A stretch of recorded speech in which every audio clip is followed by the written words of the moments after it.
Phone से बात हुआ, कौन लाइनअप हुआ, सब पता है। अब आदमी जो खाना खाएगा वो दुनिया बताएगी, हम फलना दिया, आज रोटी और दाल खा रहे हैं, आज सब्जी खा रहे हैं। साफ साफ बोल दीजिए कि मीडिया झूठ बोल रहे हैं।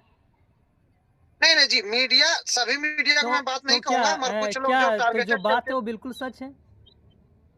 अगर क्या बात, आप शब्द को दोहराइए, मैं स्पष्ट कर कॉल देता हूँ। वाला जो बात हुआ था वो बिल्कुल सच है। बातचीत जो बंद हो गया वो बिल्कुल सच है। मिलने नहीं गया वो बिल्कुल सच है। नंबर, जयराम जी का नंबर सेव नहीं था, इस कारण वो कुछ लग रहा है नंबर सेव नहीं व्यवस्था में था। वो थोड़ा व्यस्त। एक मिनट, नंबर सेव नहीं था बात बोल रहे हैं। देवेंद्र नाथ महतो का जी नंबर जी सेव नहीं नहीं, रहेगा। Media media Aman ji, media को अभी मत लाइए। अमन जी, हाँ। मैं भी दिल्ली गया था और वो हॉस्पिटल भी गया जहाँ वो एडमिट थे, ठीक है। हाँ। और उसी दिन उसका डिस्चार्ज भी हो रहा था। उनके लोग हमारा फोन एक बार दो बार उठाए भी, और हमको 1-1.5 घंटे तक हम वहाँ खड़ा रहे, लेकिन फिर वो लोग मिले नहीं। फिर भी हम वहाँ से निकले, फरजान भाई को फोन भी हम किए थे, हम भी मिलने गए थे। यानी मीडिया जो भ्रम फैला रही है वो गलत भ्रम फैला रही है। हम लोग के बीच में ऐसा कुछ भी नहीं है। जब भी कैसे से पहले मेरा नाम पूरा चल रहा है, हर जगह जानते हैं हमको। हम सुनिए सुनिए सुनिए, आपको क्लियर बताते हैं। वो 2019 में चुनाव लड़े, 2014 में चुनाव लड़े, 600 से 700 वोट लाए। जैसे आरजेडी से लड़े थे, लालू यादव स्टार प्रचारक में आए थे, उसके बाद भी 600 से 700 वोट ला पाते हैं। आप कहाँ के नेता हैं जी? आप नेता है तो लालू यादव को प्रचार में आता तो 700 वोट लाइएगा। क्या जेबी कैसेस के पार्टी में कुछ हो गया है मतभेद? अगर नहीं तो जेबी कैसेस के लोग राजनीतिक कर रहे हैं। अगर राजनीतिक नहीं कर रहे हैं तो आपस में जो अच्छा मेल भाव था वो दिखाई नहीं दे रहा है। आइए बात करते हैं, जानकारी में प्रयास करते हैं। मेरे पास मौजूद हैं प्रधान महासचिव फरजान खान और केंद्रीय उपाध्यक्ष शेख शाहिद एंड केंद्रीय सचिव दीपक जी। जानकारी लेते हैं कि क्या जेबी कैसेस के पार्टी में आपसी कुछ विवाद हो गया है या राजनीति के कारण आपसी मतभेद हो गया है। जानकारी लेते हैं। सबसे पहले फरजान खान से बात करने का प्रयास करते हैं। क्या लग रहा है भैया, जेबी कैसेस में कुछ देख रहे नाराज़गी, लोगों में बहुत सारा नाराज़गी निकल करके सामने आ रहा है। देखिए, जेबी कैसेस नाराज नहीं है, वही लोग नाराज है, बस मार 2-3 ही लोग नाराज है जो विधानसभा चुनाव लड़ चुके थे 2014 में, 2019 में, और बाकायदा स्टार प्रचारक उसके लोग आते हैं और 800 से 900 वोट जो लाते हैं, वही लोग नाराज है। इसको आंदोलन से मतलब नहीं था, जिसको संगठन से कोई मतलब नहीं है, ना जिसे जेबी से मतलब है। उसको सिर्फ मतलब है चुनाव लड़ना है, चाहे वो आम आदमी पार्टी से लड़े, चाहे आरजेडी जेडीयू जिससे लड़े, जेबी से लड़े, तो बस चुनाव लड़ना का मतलब है। वही लोग उधार करने की कोशिश कर रहे हैं, लेकिन अंदर में बहुत मजबूत है। आप पता कर लीजिए, बस 2 ही लोग हैं जो पार्टी का विरोध काम कर रहे हैं। कौन कौन है 2 लोग? आप बोल रहे 2 लोग हैं और जो अपना फील्ड में जो 2 प्रत्याशी है लोकसभा का, अपना फील्ड में छोड़ के वो रांची के एसी रूम में बैठ के प्रेस कॉन्फ्रेंस कर रहे हैं। अरे भैया, आपको नेता बना तो धरातल में रहिए ना, आप धरातल में रहिए, आप बूथ कमेटी बनाइए, आप कैडर बनाइए। फरजान खान लड़का टिकट आपको, आप एसी में बैठ के चुनाव का प्रचार कीजिए तो कैसे चलेगा? लेकिन वो जब बीमार थे तो देखते हैं कि आपके मुखिया जी मिलने भी नहीं आए, और जब तबीयत ख़राब था, जब आंदोलन में साथ चले थे और हमेशा आंदोलन करते आए थे, तो कम से कम मिलने भी जाना चाहिए था। और एक और देख रहे थे कि कॉल भी मतलब नहीं लग रहा, बात भी नहीं हो रहा है। वो देवेंद्र था, पता है कौन मिला कौन नहीं मिला है, आप टेंशन नहीं लीजिए। कौन फोन से बात हुआ, कौन लाइनअप हुआ, सब पता है। अब आदमी जो खाना खाएगा वो दुनिया बताएगी, हम फलना दिया, आज रोटी और दाल खा रहे हैं, आज सब्जी खा रहे हैं। वो मिला भी गया है, फोन में बात भी हुआ है, दिल्ली तक लाइनअप भी हुआ, सब हुआ था। बस कुछ मीडिया लोग है, कुछ चमचे यूट्यूबर लोग है, कुछ ब्लॉगर लोग है, जो अपना राजनीति सकने के लिए अगला पार्टी से पैसा लेके हम लोग विरोध में कार्य कर रहे हैं। लेकिन देवेंद्र नाथ महतो वहाँ एक बार भी नहीं बोले कि जयराम महतो से बात हुआ है या तो कुछ हुआ है। वहाँ पे जब प्रूफ लगाने का प्रयास किए और आप देवेंद्र जी को स्पेशल वीडियो कीजिए, आप स्पेशल उसे लाइव लीजिए कि जयराम आपसे बात किए थे, लाइनअप किए थे, ये आप स्पेशल पूछिएगा स्पेशल, तब वो स्पेशल जवाब मिलेगा ना। अचानक उसका मन थोड़ी ना कि आप पूछिए उससे कि आप जयराम जी लाइनअप में थे, और पूछ के देख लीजिएगा आप। लेकिन मीडिया वहाँ पे पूछ रहे थे ना, वहाँ पे मीडिया बात कर रहे थे, लेकिन कोई रिप्लाई नहीं दिया। बोले कि लाइव कॉल लगाए, लेकिन नहीं लगाए। मीडिया थोड़ी बोली जयराम महतो साहब से बात हो रही थी। नहीं, कॉल लाइव लगाने के लिए बोल रहे थे कि अगर बात नहीं, बात आप लोग का चल रहा है तो कॉल लाइव लगा करके देखिए, लेकिन कॉल लगाए नहीं। हाँ बोलिए, दीपक जी कुछ बोलना चाह रहे हैं। जी सभी दर्शकों को जोहार, मेरा प्रणाम। इस विषय में मेरे पास जानकारी है पुख्ता।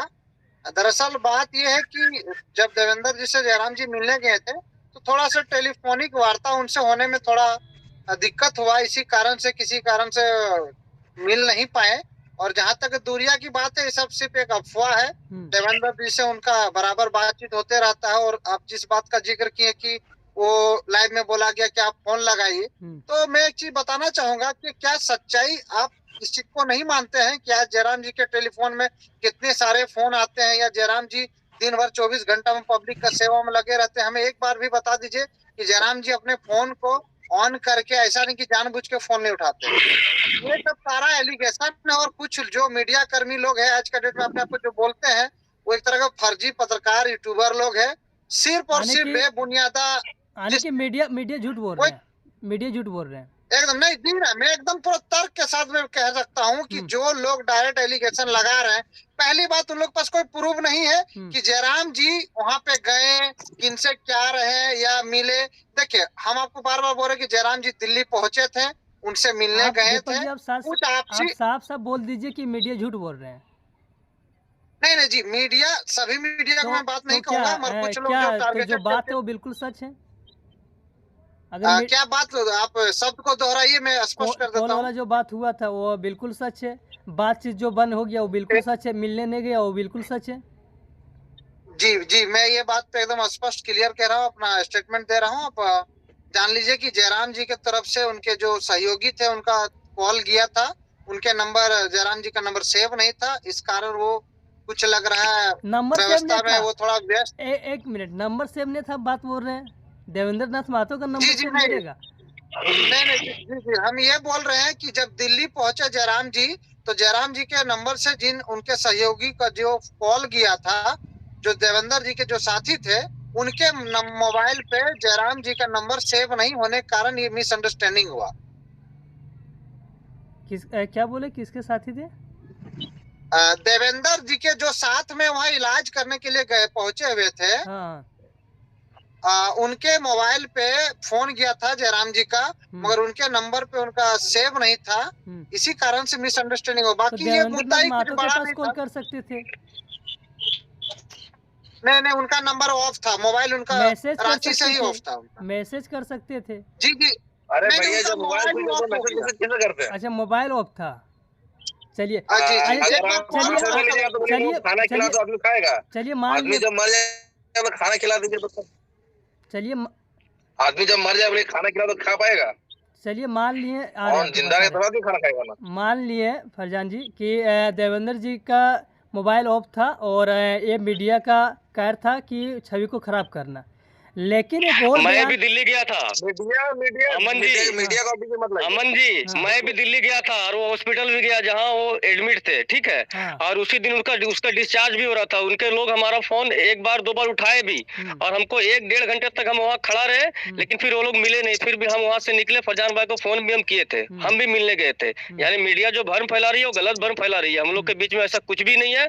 और हम लोग खुद यहाँ से दिल्ली, हम गए, जयराम भाई मेरे से पहले गए और हम भी गए। हम इसका प्रूफ दे देंगे हॉस्पिटल का, मैं अपना टिकट दे दूंगा आने जाने का। ठीक है, आते आप पे। फरजान भैया क्या बोल रहे हैं? हाँ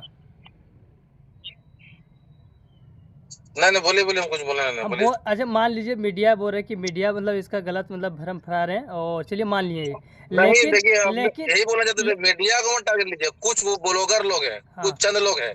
अब पूरा फुल मीडिया को क्लेम मत लगाइए। कुछ जो पैसा खा चुके हैं, हम लोग खिलाफ जो दिन दहाड़े हम लोग को विरोध कर रहे हैं, हम उसका बात कर रहे हैं। हम सब मीडिया बात नहीं कर रहे हैं। कुछ ब्लॉगर लोग मीडिया का सम्मान करते हैं। ठीक है, कुछ ब्लॉगर लोग का बात कर रहे हैं आप जी। लेकिन एक और देख रहे हैं मनोज यादव के बारे में, इसमें क्या कहना है आपका?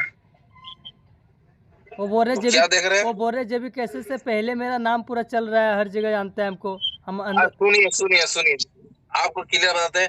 वो 2019 में चुनाव लड़े, 2014 में चुनाव लड़े, 600 से 700 वोट लाए। इसे आरजेडी से लड़े थे। लालू यादव स्टार प्रचारक में आए थे, उसके बाद भी 600 से 700 वोट ला पाते हैं। आप कहाँ के नेता हैं जी?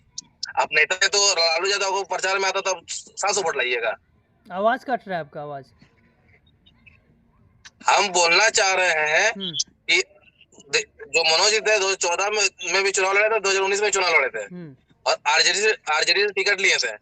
बतौर रूप में लालू यादव आए थे स्टार प्रचारक के रूप में, उसके बावजूद 700 वोट लाते हैं। वो नेता है, 700 वोट तो वो मुखिया लाता है। यानी वो नेता नहीं है। नेता जो ग्राउंड में रहिएगा तब आप नेता है। आप रांची में रहिएगा तो नेता नहीं है। आप रांची में आ रहा है कि एसी रूम में आ रहा है कि प्रेस कॉन्फ्रेंस के, तो मैं नेता नहीं मानता हूँ। आप ग्राउंड में रहिए। आपको लोकसभा टिकट दिए थे ना जी, आप क्यों काम किए? बगोदर में डेली 5 मजदूर मरा, आप एको घर गए, एको डीसी का आवेदन दिए, 57 में जाते आप, कम से कम 57 जाना चाहिए था ना कि आपको प्रत्याशी था, आपका एरिया था, आपका लोकसभा एरिया था, आपको घर जाना चाहिए था। जी का कहना यह है कि दरअसल ऐसे लोग जो चुनाव लड़े, हमारे प्रत्याशी, हमारे केंद्र अध्यक्ष का भी शिकायत रहा है कि कुल मिला के जो हमारे 5-6 प्रत्याशी जो लड़े, 7 प्रत्याशी, ऐसे लोग फील्ड में अपना छोड़ दिए। कहीं ना कहीं मान के चलिए आपको जनता 10,000 ही वोट क्यों नहीं दिया, तो 10,000 वोटों को सम्मान रखना चाहिए और लोगों के बीच जाना चाहिए। खासकर देखिए आप जब भविष्य में भी सोच रहे हैं कि जब हमको विधानसभा का चुनाव लड़ना है तो हमें दिखाइए कि जो लोकसभा चुनाव पार होने के बाद मान के चले 5,000 10,000 जो भी लोगों ने वोट दिया, उसके सम्मान के लिए आपको उनके साथ खड़ा रहना चाहिए। हमें दिखा दीजिए कि कौन सा जन मुद्दों में उन लोग साथ खड़ा है या फील्ड में। लोकसभा में आप ही लोग तो खड़ा किए थे ना मनोज यादव को देख करके कि हाँ एक अच्छा नेता है, बेहतरीन है, युवा के लिए लड़ा है, हमेशा आंदोलन किया है। अभी कहाँ चला गया? विधानसभा का बारी आता है तो आप लोग बोलने लगे। नहीं देखिए, देखिए हम ये नहीं बोल रहे हैं कि वो खराब इंसान है, हम खराब कोई चीज नहीं बोल रहे हैं, मगर आप एक चीज देखिए, हम लोगों ने जिस भरोसे के साथ उनको चुनाव में टिकट दिया हमारा पार्टी ने, उस भरोसे पे उन्होंने अच्छा ढंग से चुनाव भी लड़ा, रिजल्ट जो भी हुआ तो खैर कोई बात नहीं।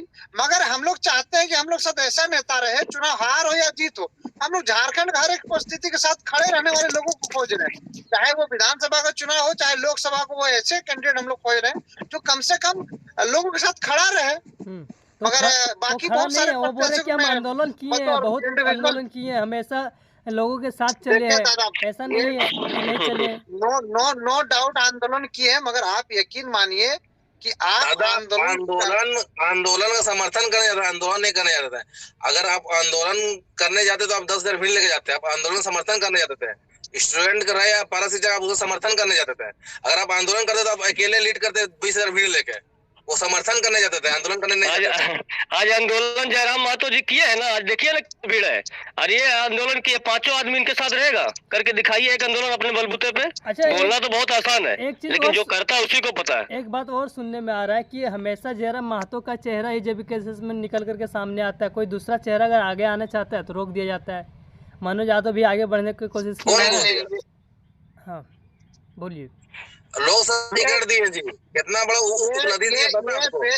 ये बेबुनियाद है दादा। मैं थोड़ा सा आपको याद दिला दूं कि इन लोगों का जो अभी आप झारखंड में जो भी आप छाप देख रहे हैं, दोनों भी छोड़ा है, बतौर 7 लोग कैंडिडेट में चुनाव लड़े, और हमें नहीं लगता कि इतने सारे लोगों को इन लोग पहचानते हैं। मीडिया स्ट्रीम में इन लोगों को वेटेज देते थे, चुनाव लड़ने के बाद इन लोग। आवाज रुक रहा है जी, अब सही आ रहा है? हाँ अभी सही हुआ। हेलो, हाँ। देखिए ये सरासर बेबुनियाद बातें हैं। आप इसका प्रूफ देख सकते हैं कि जो भी 7 कैंडिडेट चुनाव लड़े थे, कहीं ना कहीं उनको मीडिया स्ट्रीम में जगह मिलने लगा, और उसके बावजूद काफी सारे लोग उसको पहचानने लगे। और आज जो है जेबी केसेस के ही रूप में उनकी पहचान है। नो डाउट जेबी केसेस का आने से पूर्व उन लोग का पहचान थे, पर राजनीतिक रूप में देखेगा तो उन लोग को जनता ने अस्वीकार किया है। और अगर स्वीकार कर रहा है, जो लोग 600-700 वोट लाते थे, आज अगर 7,000 और 15,000 20,000 30,000 वोट ला रहे, तो कहीं ना कहीं ये जेबी केसेस का है। आप ये नहीं बोलिए कि सिर्फ इंडिविजुअल मनोज भाई हो, चाहे बाकी जो भी लोग अगर बोल रहे कि नहीं हमारा वोट है, चलिए भाई आप खुश रहिए, कोई दिक्कत नहीं। अगर आपका इंडिविजुअल वोट है तो आप उसी में खुश रहिए। और जहाँ तक हमें तो एक स्टेटमेंट भी बड़ा बुरा लगा कि कुछ लोग जिद करके बैठे कि हमको चुनाव लड़ना ही है। खैर देखिए, ये बोलना चाहिए कि पार्टी का विचार होना चाहिए, पार्टी चुनाव जहाँ से लड़ेगी। चुनाव का बात बोल रहे हैं, एक सवाल आ रहा है यहाँ पे। सवाल यही है कि क्या मनोज यादव को आप लोग टिकट दीजिएगा विधानसभा में चुनाव लड़ने के लिए, या क्या रहेगा? अच्छा, हमें बताइए, क्या मनोज दा मीडिया में बोल देने से मीडिया वाले टिकट देंगे? हम प्रधान महासचिव है, हम बोलना चाहते हैं मनोज यादव को टिकट दिया जाएगा। वो रांची में नहीं, वो कोडरमा में बैठ के अपना बूथ, अपना जो अपना जहाँ से बूथ लीड, जहाँ से बूथ है ना, अपना बूथ जारी कीजिए कि अपना बूथ से इतना वोट लाए हैं, अपना बूथ से लीड किए हैं, और वो जनता का समाधान करें, अपना घर में जनता दरबार लगाएं और जनता को सोचे हम उसको टिकट देंगे। राज्य में बैठ के रहिएगा तो टिकट नहीं मिलेगा। आप कोडरमा से लड़ने खोज रहे हैं, कोडरमा में जाइए, अपना आवास में रहिए, काम कीजिए, जनता के पीछे रहिए, टिकट मिलेगा। हम लड़के दिलाएंगे टिकट। और ये स्वाभाविक बात है, चुनाव यदि आपको जिन लोगों के बीच में अगर चुनाव लड़ना है तो वहां पे तो आपको लोगों के बीच में जाना ही पड़ेगा। आप रांची में सिर्फ प्रेस कॉन्फ्रेंस करके अगर पार्टी को दबाव बनवाते हैं कि नहीं हमें देना ही पड़ेगा, हम चेहरा है, अरे आप भूल रहे हैं कि आप धनबाद का इकलाक इंसारी को कोई नहीं जानता था, और ऐसे तमाम बहुत सारे साथियों है कि आज राज्य की जनता उनको नहीं जानता, तो मगर जेबी केसेस ने एक पहचान दिलाया, और उनमें से बहुत सारे साथी आज भले मुकर रहे हैं कि जेबी केसेस का कोई योगदान नहीं रहा है, पर इस चीज को पब्लिक भली भांति जानता है, और ऐसे लोगों को अगर ट्राई करना है कहीं और जाके कुछ, तो स्वागत है उनके लिए, कोई दिक्कत नहीं। लेकिन लोकसभा में ये भी बात निकल करके सामने आया था कि जो लोकसभा में चुनाव लड़ेंगे वो विधानसभा में नहीं लड़ेंगे, और वही बात फिर से आ रहा है। जी ये बात मैं आपको स्पष्ट कह दे रहा हूँ कि बहुत सारे साथियों के बीच में हम लोग ने एक कंडीशन रखा था कि दादा देख लीजिए हमारे नया संगठन है, बहुत सारे साथियों का चुनाव हम लोग लड़वाना चाहते हैं और चाहते हैं नए नए लीडर इस राज्य को मिले, तो ऐसे परिस्थिति में आप लोकसभा चुनाव लड़िए, विधानसभा में किन्हीं और लोगों को देखा जाएगा। फिर भी हम लोग ने देखा, चलिए जो प्रभाव रखा जिन साथियों ने, उन लोग को हमको चुनाव लड़वाना है, मगर ऐसा विषय नहीं था। देखिए आज बड़ा दुर्भाग्य की बात है, यही लोगों ने खुद हमारे सामने स्टेटमेंट रखा है, मैं प्रूफ भी 2-4 लोगों को मैं प्रूफ भी दिला दूंगा कि इन लोगों ने स्पष्ट कहा था कि भैया हम विधानसभा का चुनाव नहीं लड़ना चाहते हैं। आज वही लोग अपने बातों से पलट के बोल रहे हैं हम चुनाव लड़ना है। अच्छा, मतलब ये भी बोल रहे कि अगर नहीं टिकट देगा जेबी केसेस तो निर्दलीय लड़ जाएंगे। लास्ट में वो बात निकाल के सामने रख ही दी है। हाँ, क्या बोलना नहीं तो ऐसे लोगों को आप लड़िए, स्वागत है, आप निर्दलीय लड़िए या पार्टी से लड़िए। देखिए ऐसे लोगों को तो बागी कहा जा सकता है। अगर पार्टी से लड़िए तो फिल्म रहता है, बहुत मिल रहा है। आवाज कट रहा है आपका। ऐसे लोगों को आवाज कट रहा है आपका। जी मेरा आवाज आ रहा है।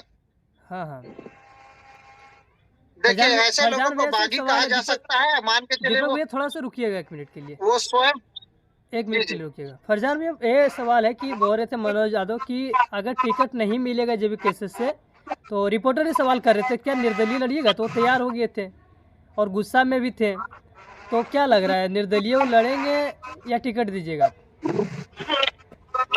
निर्दलीय लड़िए या अदर पार्टी से लड़िए या सत्ता की पार्टी से लड़िए, आप लड़िएगा तो आप धरातल में रहिए कि नहीं, आप अपना फील्ड में रहिए कि नहीं, अपना क्षेत्र में रहिएगा तब ना आपको वोट मिलेगा। जी आप रांची में रहिएगा तो कहाँ से वोट मिलेगा? हम बोल रहे हैं अभी भी जाइए, अपना फील्ड में रहिए, अपना फील्ड में काम कीजिए, बूथ कमेटी बनाइए, कैडर बनाइए, जेबी के तो टिकट देने तैयार रहेगा। आप बोलिए ना, लोकसभा जो लड़े हैं वो अपना बूथ लिस्ट जारी करे, कहाँ से कितना वोट मिला, अपना खुद का बूथ जारी करे, आप नेता है ना जी, अब अपना बूथ से दिखला दीजिए कि हम लीड किया अपना बूथ से, तो हम टिकट दे देंगे। अरे एक चीज और है, मनोज भाई को बोलिए जो उनका बूथ है ना, उनका बूथ, उनसे वो बूथ से उनको कितना वोट मिला है पहले वो लिस्ट जाहिर करे, उसके बाद फरजान में देखते हैं जो क्या पोजीशन है उनका, उसके बाद टिकट की बात होगी। अच्छा एक चीज़ और है, जेबी केसेस में जो मतभेद निकल करके सामने आया है उसमें से एक चीज़ और है कि कोर कमेटी में देवेंद्र नाथ महतो, रिजवान क्रांतिकारी और मनोज यादव, इन लोग का नाम नहीं दिया गया है, तो इसके कारण और मतभेद निकल कर सामने आ रहा है, क्या कारण है ये?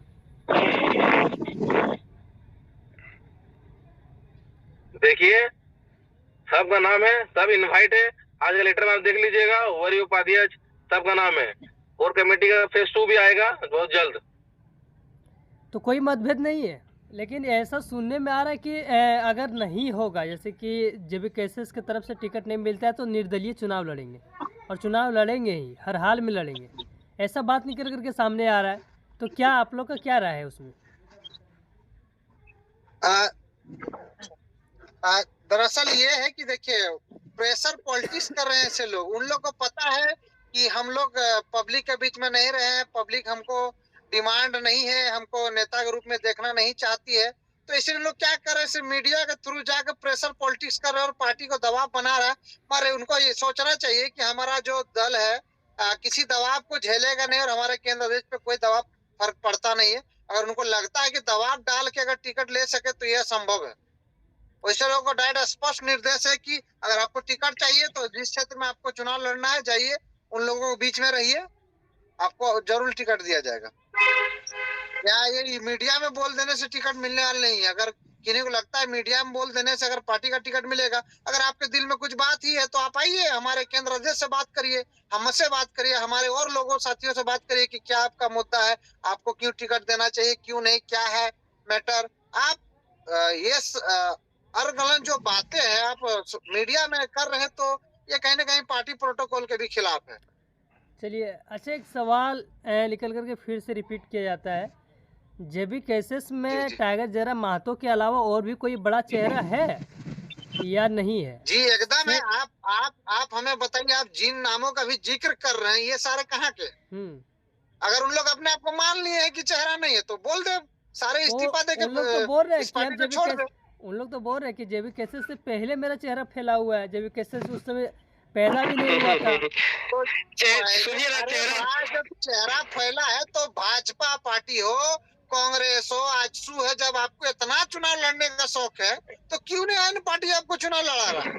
चेहरा यही फैला था जब आप चुनाव लड़ रहे थे ना। नहीं, चेहरा यही फैला था, आप चुनाव लड़ रहे थे तो 300 और 3000 वोट लाते हैं। और जब टाइगर जयराम महतो जी का जो जेबी केसेस की जो हमारी टीम है, उन्होंने इतना मेहनत किया, आप जेबी केसेस से चुनाव लड़ते हैं तो आप लाते हैं 28,000 वोट। तो यही फर्क है आपका चेहरे का। जेबी केसेस में आने के बाद आपका क्या चेहरा बना, जेबी केसेस में नहीं थे तो आपका क्या चेहरा बना, इसी से आपको पता चल जाएगा।